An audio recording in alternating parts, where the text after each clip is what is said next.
Hello YouTube. I like to cook barbecue occasionally, but I just really don't have the time to sit out over a smoker over the grill. And last year or so I've really come up with an easy way to make barbecue, and virtually takes 15 minutes of prep work and a couple hours to do it. Makes it a really good barbecue. But first thing you need is a really nice Boston butt pork roast. You can see this one. I like to do a fairly good, so this is just under 10 pounds.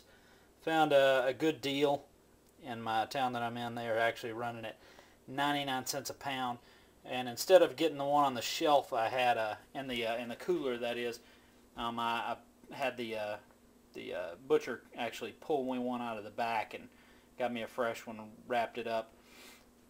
But what I do is I've got a roasting pan, and basically I just wrap it with aluminum foil, going a couple different ways.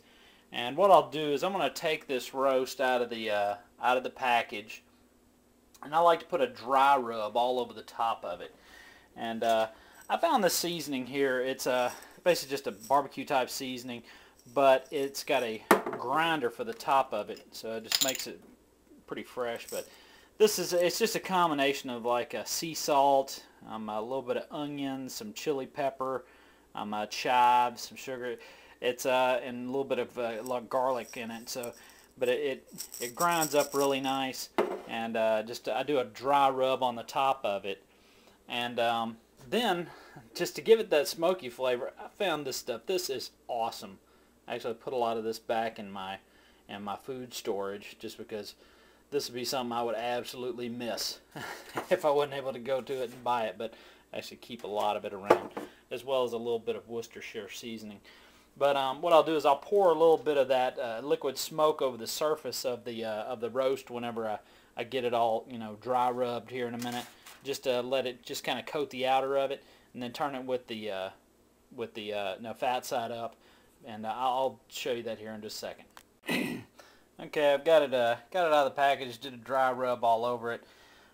This roast that I got was really thick. I mean, it had a real thick cut of fat on the top of it, which is good. I like for there to be some of the fat to liquefy. It goes down through the meat as you're cooking it. Just gives it, it cooks it all the way through, gives it a lot of flavor.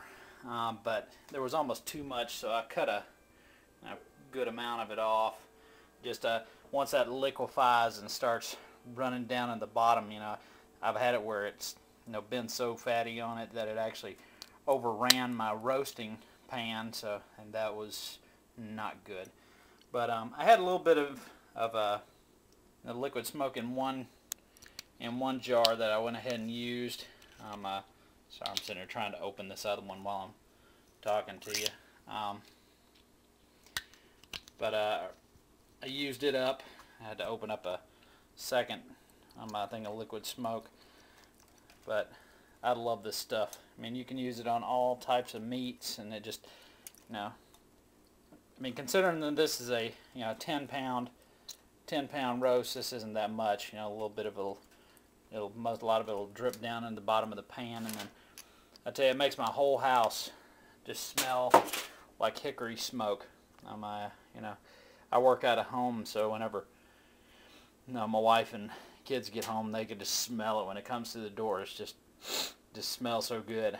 But anyway, I'm preheated my oven to 350 now, and moved, of course, my oven racks down to the bottom here. So what I'm going to do is I'm going to go ahead and cover this up. Fold all this in and roll down the top, seal it up pretty good, and then I'm going to cook it with the top on it here for 20 minutes a pound. Basically that'll be about 3 hours, and about 3.5 hours. So, and then I'll come back and check on it here. All right, it's been a little over about 3.5 hours. Just took it out of the oven. Not quite done cooking this, but I'm gonna take and open this up. Oh yeah, nice barky edge almost. Now, you're not going to get the char marks obviously doing it in the oven, but then again, I'm not going to slave over the oven for the next, well, over the grill for the next, 7 hours after what I've done here. But now what I do is I usually take and roll down these edges, and I'll put it back in the oven for about maybe 45 minutes to an hour and let it brown the top here. As you can see, it's a lot of juice, a lot of juices down in here. And I'm going to put this back in the oven, and we'll see in about 45 minutes to an hour.